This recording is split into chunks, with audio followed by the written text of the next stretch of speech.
Our hearts beat to the city streets. We began to feel the fire. We rise like tall buildings as the chemicals they take us higher. The night's young, it has just begun as she puts her hand in mine. তো ultimately fresh হয়ে এখন আমরা বেরোতে চলেছি। এই যে গিনিও ready হচ্ছে, আর একটা মশা রেডি হতে চললো। অবস্থা সত্যি খুব খারাপ। আর সোফা আছে এখানে, যার মধ্যে আমরা এগুলো রেখেছি, কিছু করার নেই, কি করবো। একটা টেবিল আছে। এখন আমরা বেরোচ্ছি। প্ল্যান তো আছে যাওয়ার, অনেক জায়গায় করতে যাওয়ার প্ল্যান আছে। এছাড়া আমাদের তারপরে বাগা বিচ আসার পথে কভার করবো। আর বেশি কোথাও যাবো না, কেন কি আজকে যেহেতু সবাই টায়ার্ড আছে, তো চলে আসবো তাড়াতাড়ি। রোদ ভালোই আছে এখন, সকাল থেকে একটু হালকা ঠান্ডা করছিল, তো বিকালে জানি না কি কীরকম টেম্পারেচার থাকবে। সেরকম যদি গরম থাকে মানে ঠান্ডা থাকে তাহলে সোয়েটার ফোটার নেওয়া হয়েছে। তো এই সময় নর্মালি হালকা ঠান্ডা থাকে সকাল দিকে, আর একটু যত বেলা হয় তত আরও গরম থাকে আরও। ও তো এখন মানে রোদের এটা আছে, মানে তাপটা আছে, বাট তার সাথে হালকা হালকা ঠান্ডা হাওয়া যেহেতু আছে, হালকা হাওয়া একদম, তার জন্য ঠিক আছে, একটু প্লেজেন্ট আছে, অতটা গরম লাগছে না। ঠিক আছে, দেখা যাক। অ্যাকচুয়ালি বাবার জন্য কিছু আনা হয়নি ঠান্ডার সেরকম কিছু, যেহেতু আমরা ভেবেছিলাম যে গোয়াতে তো গরমই থাকবে। তো অনেকে আমরা জানতাম যে গোয়া গরম জায়গা, এখানে সেরকম ঠান্ডা পড়ে না, বাট এখানে আসার পরে দেখলাম যে না, ঠান্ডা আছে, সকাল থেকে ঠান্ডা থাকে এখানে। তো ঠিক আছে, নাকি অনেক ব্লগগুলো দেখেছিলাম, তো সেখানেও সেগুলো আমি দেখিনি, কেউ কভার করেছে, বাট ঠান্ডা আছে হালকা। জানুয়ারি মান্থে আসলে পরে বেটার আপনারা একটু খেয়াল রাখবেন যে বাচ্চাদেরকে নিয়ে যদি আপনারা আসেন, বড়দের তো ঠিক আছে চলে যায়, কিন্তু ঠান্ডা হাওয়া থাকে এখানে। ঠিক আছে, সকাল থেকে একটু ঠান্ডা থাকে। তো আমরা দুপুরে খাবার খেতে এখন এসেছি এখানে রেস্টুরেন্টে। খাবার খেতেই ভাবছি আমরা জার্নি স্টার্ট করবো, মানে আমাদের ঘোরা স্টার্ট করবো। প্রচণ্ড রেটে, প্রচুর রেট আছে এখানে ট্যাক্সি। নর্মাল যদি ট্যাক্সি আপনি যদি করতে যান এক্সট্রা চার্জ নিয়ে যাবে ব্যাপার। যদি আপনার লাইসেন্স থাকলে পরে খুবই সুবিধা হবে। কী বলবো, আর দেখা যাক, যদি আরও কমে যদি আমি ট্যাক্সি করতে পারি, তো ট্যাক্সি করে যাবো, ওটাকে ফিক্স করে দেবো আসার যাওয়ার জন্য, চাপ হয়ে যাবে। ফাইনালি আমাদের খাবার চলে এসছে। এটা হচ্ছে ভেজ থালি, এটা হচ্ছে আমাদের ভেজ। যাই হোক, আমরা অল্প করে খেয়ে যাবো, ঠিক আছে, বেশি খাবো না আমরা। চলো খেয়ে নিই, তারপরে কি কথা হবে।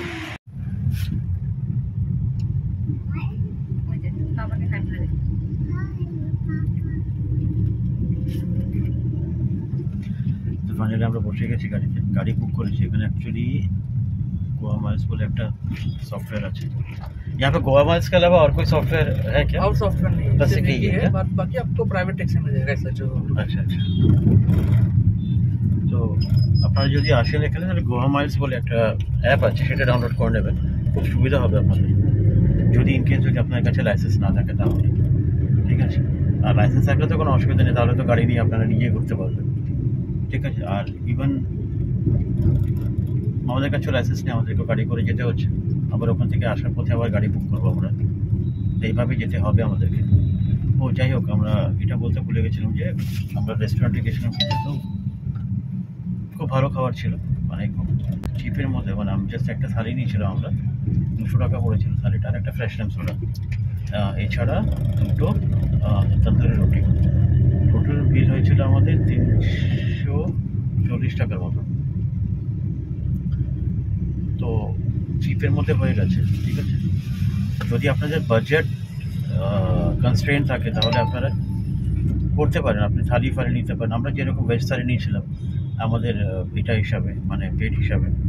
ননভেজ খাই আমরা, বাট অ্যাকচুয়ালি প্রচণ্ড টায়ার্ড যেহেতু হয়ে গেছি, তার জন্য খাবারটা আমরা নর্মাল রাখতে চেয়েছিলাম। তো তার জন্য আমরা ভেজ খেয়েছি। তো খুবই সুন্দর খাবার ছিল, দেখে মনে হচ্ছিল কোয়ান্টিটি কম, বাট লাস্টে যে দুটো তন্দুরি রুটি নিতে হয়েছে তাতেও সবজি শেষ হয়নি।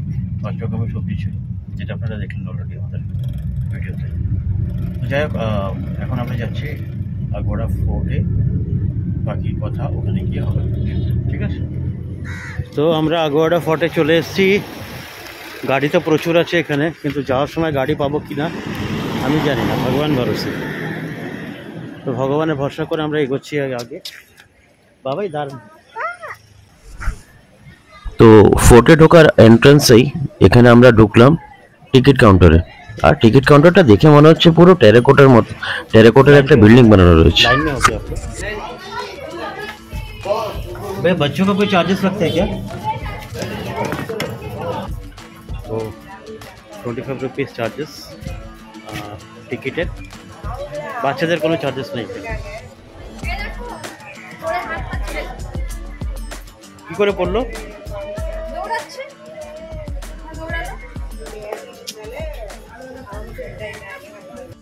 তো এটা হচ্ছে বাবার ফার্স্ট ট্রিপ, যেটা আপনারা জানেন, আমি এর আগের ব্লগেও কভার করেছিলাম ওটা। তো দেখতে পাচ্ছেন দুষ্টুমির পরিণতি কি হলো, পড়ে ঠরে হাত পা ছিলে বসে আছে। এখন সঙ্গীতা কিছুক্ষণ গজগজ করছিল রাগের চোটে। ফার্স্ট এড বক্স তো অবভিয়াসলি ক্যারি করিনি না, এরকম কিছু সিচুয়েশন আসবে এটা বুঝতে পারিনি। पर टिकट 25 रुपीस, বাচ্চাদের কোনো চার্জেস নেই, আর ফরেনার্সদের 300 টাকা করে। সে কি কথা, ये कैसी बात? এই ফিলিংটা যদি আমরা বাইরে যাই তখন আমরা পাবো যে কিরকম লাগে।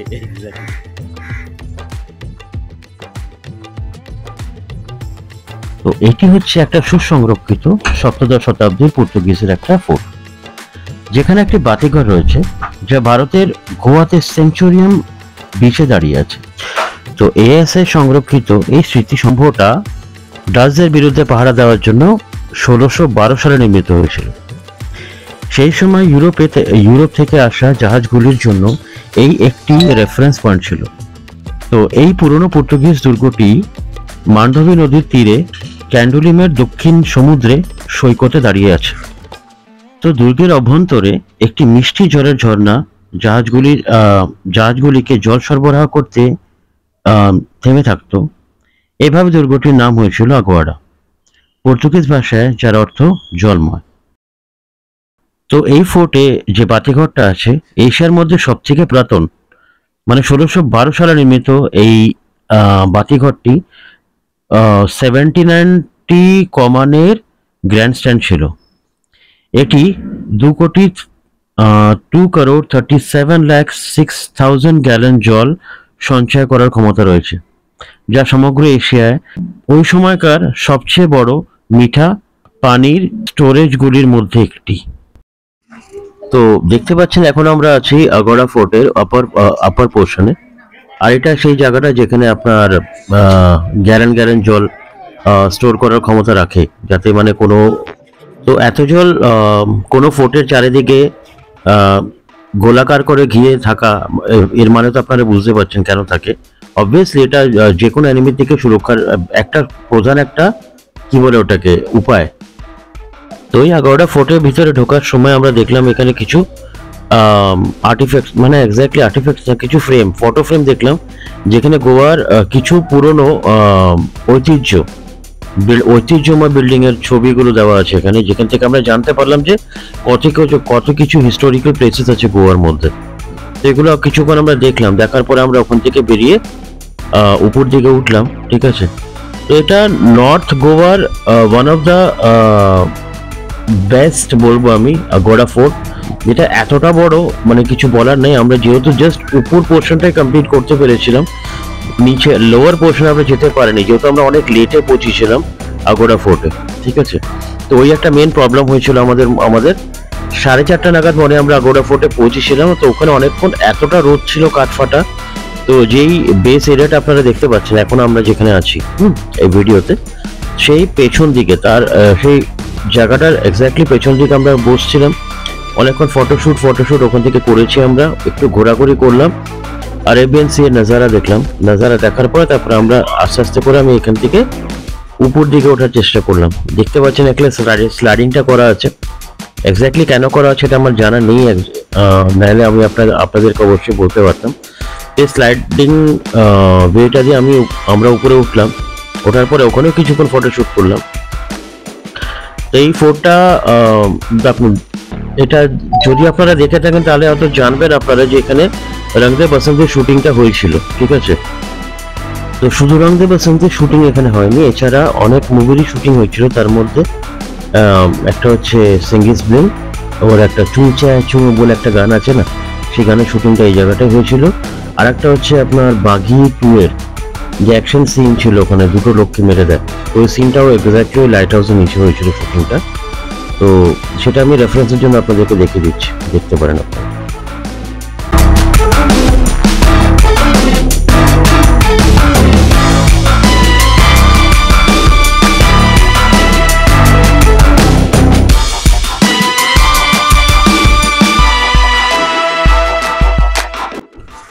তো really the view is worth watching. তো এটা দেখতে পাচ্ছেন সাদা রঙের, এটা হচ্ছে লাইট হাউস যার নিচে শুটিংটা হয়েছিল বাঘি 2 এর। তো এরকম বিভিন্ন বিভিন্ন মুভিজ, বলিউড মুভিজের শুটিং এখানে হতেই থাকে, ঠিক আছে। তো অনেক কিছু আমরা জানতে পারি, অনেক কিছু জানতে পারি না, বা কিছু কিছু মিউজিক ভিডিওসের শুটিংও এখানে হয়, ঠিক আছে। তো এই লাইট হাউসটা অনেক ফেমাস, যখন যদি কোনোদিন আপনারা দেখেন। ইভেন জোশের যে শুটিংটা হয়েছিল ওইটাও কিন্তু এক্স্যাক্টলি এই জায়গাটাতেই হয়েছিল, ঠিক আছে, কিছু পার্ট।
ফাইনালি চলে এসেছি আমরা।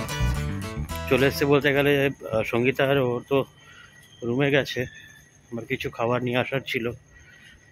তো আগোয়াড়া ফোর্টে গিয়ে সিরিয়াসলি আমরা ফেসে গেছিলাম পুরো। একটা গাড়ি নেই, কিছু নেই, মানে ভাই কীভাবে এসছি একমাত্র আমরা জানি। টেনশনের অবস্থা খারাপ হয়ে গেছিলো। ওখানে একটা গাড়ি ছিল না, একটা গাড়ি না। লাস্টে ওখানে দোকানদারকে বলা হলো, তো লাস্টে গাড়ি অ্যারেঞ্জ করে দিল। আমাদের এক্সট্রা আরও খরচা গেল ওখান থেকে, আর কিছু না। ওই যেটা হয় আর কি, লাস্ট মোমেন্টে যে ফায়দা ওঠায়, কিছু করার নেই। খরচা গেল ওখানে 1000 টাকার মতন গাড়ির ভাড়া। কী করবো এখন, আর কিছু নাই তো, আমাদেরকে এখন ওখান থেকে আলটিমেটলি আসতে হবে, এছাড়া তো উপায় নাই না। তো ফাইনালি পৌঁছালাম, তারপরে স্বস্তির নিঃশ্বাস নিলাম। আগোয়াড়াটা অ্যাকচুয়ালি অনেক আউটস্ক্রিটে আছে। এই আউটস্ক্রিটে থাকার জন্য না প্রবলেম এটাই। কোথায় গেল আমাদের রুমটা? এটা তো আমাদের রুম না। আচ্ছা, সব উঠিয়ে দিয়েছি মনে হয়। এই আউটস্ক্রিটে থাকার জন্য ওখানে গাড়ি ফাড়ি কেউ আসে না, কেন কি ওখানে গাড়ি না আলাদা করে চার্জেস লাগে। ওখানে কোনো পাস নিয়ে ওদেরকে যেতে হয়, ওদেরকে এন্ট্রি এলাও, মানে এন্ট্রি দেয় না ওদের ওখানে অন্যান্য কোনো গাড়িতে, সেজন্য ওরা চলে যায়। তো এখানে আমি যেটা আগে বলেছিলাম আপনাদেরকে, গোয়া কী বলে একটা অ্যাপ আছে, বলছি আপনাদেরকে। এই অ্যাপটা ডাউনলোড করতে হয়েছিল আমাকে।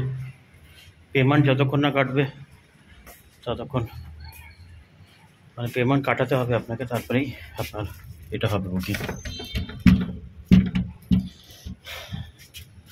তো যাওয়ার সময় তো চলে গেছিলাম, বাট আসার পথে গাড়ি একটা সিঙ্গেল গাড়ি নেই, নিচ্ছেই না গাড়ি নেই। টেনশন হয়ে গেছিলো আমাদের পুরো, এতটা টেনশনে হয়ে গেছিলো। চলো বাবা, এতটা টেনশন হয়ে গেছিলো। মামা কোথায়? ফারুনি নিচে বললে বাসে অ্যালাউড, এবার নাই ফারুনি। এখানে লেখা ছিল তো বাসে একেবারে কোনো আনওয়ান্টেড জিনিস অ্যালাউড থাকে। হ্যাঁ, না আমি হাত পা ধুয়ে তারপরে উঠবো বিছানায়। হ্যাঁ, তো লাস্টে মানে ফাইনালি ওখান থেকে বাস পেলাম, তারপরে গিয়ে স্বস্তি নিঃশ্বাস নিলাম। মানে বাস পেলাম বলতে গেলে গাড়ি পেলাম, তারপরে গিয়ে স্বস্তি নিঃশ্বাস নিলাম। পৌঁছানোর পর ঠান্ডা, যাক পৌঁছে গেছি ফাইনালি। এটাই বলবো আপনাদেরকে, যদি আপনার কাছে কোনো গাড়ি মানে আপনারা যদি কোনো গাড়ি ফাড়ি না নিচ্ছেন, এখানে কোনো স্কুটি বাগারে যদি আপনারা না নিচ্ছেন, তাহলে বেটার ভাই, যদি আপনারা আগোড়া ফোর্টে যান ভাই বুক করে নিন। হ্যাঁ ওটাই, কিন্তু ওটাই বলছি যে যদি যান তাহলে গাড়ি বুক করতে হবে, সেই হিসাবে কিন্তু যাবেন আপনারা। এইটাও বলে দিচ্ছি আপনাদেরকে আমি, যে গাড়ি বুক করবেন বলতে গেলে এরা কিন্তু চার্জেস কিন্তু ডাবল ট্রিপল 4 গুণ বেশি লাগায়। আমরা এর আগে গাড়ি যখন বুক করেছিলাম তখন আমাদেরকে বলছিল কত চার্জেস, এই 2500 টাকা। অ্যাকচুয়াল চার্জেস হচ্ছে 550 রুপিস যাওয়ার আসা, মানে 550 রুপিস না, 290 টাকা আগোড়া ফোর্ট থ্রু ক্যালামগুট থেকে, ঠিক আছে। ব্যাপার হয়েছে, আমরা যেটা প্ল্যান করেছিলাম, যেটা প্ল্যানারে আমরা দেখেছিলাম 290 টাকা চার্জেস ছিল এখান থেকে আগোড়া ফোর্ট, তারপরে ওখান থেকে বাঘা বিচ 85 রুপিস, আর বাঘা বিচ থেকে কালামগুট 180 টাকা। টোটাল হচ্ছে আপনার 550 টাকার মতন হচ্ছে এরকম, মানে অ্যাপ্রক্স। তো সেটা তো আমরা অলরেডি জানি। তো যখন গাড়ি বুক করতে গেছিলাম, তো গাড়ি বুক করতে গেছিলাম যখন ওই ট্যাক্সি বাগারে চলে এখানে, তো ওদের সাথে কথা বললাম, তো 2500 টাকা বলেছিল। আমি ডিরেক্ট চলে আসলাম 550 দেবো। এই 3টে লোকেশন থাকবে আমাদের, 550 দেবো। মানে লাস্ট লোকেশন তো আমাদের ক্যালামগুটি আছে, ক্যালামগুট বিচ পাশেই আছে আমাদের। তো রাজি হয়নি। আমি ঠিক আছে, রাজি যখন হয়নি তার কিচ্ছু করার নেই, যাও। অ্যাটলিস্ট 1000 টাকা হলে পরে না হোক, একটা ব্যাপার ছিল। অন্য একটা ড্রাইভারের সাথে দেখা হলো, তো সে বললো 800 টাকা দেবে, মানে যাওয়া আর আসা। তো কী মনে হলো আমাদের, তাও আমরা রাজি হইনি। রাজি হলে পরে ভালো হতো। এখানে চার্জেসগুলো একটু বেশি আছে, যেহেতু আপনারা বাইরের লোক আছেন, তো এটা তো কিছু করার নেই, এটা নেয় ওরা সবাই। তো বি প্রিপেয়ার্ড অ্যাবাউট দ্যাট, সেটা একটু মনে রেখে কিন্তু আপনারা বেরোবেন, এটাই বলার ছিল। তো যাই হোক, এখন আজকের ব্লগটা তো এই অবধি হলো। তো কীরকম লাগলো আপনাদের ব্লগটা, সেটা আপনারা অবশ্যই জানাবেন। তো আবার নেক্সট ব্লগে আপনাদের সাথে দেখা হবে। তো কোথায় যাচ্ছি না যাচ্ছি সেটা আপনাদেরকে বলবো। তো ততক্ষণের জন্য সবাইকে টাটা, ভালো থাকবেন। হ্যাঁ।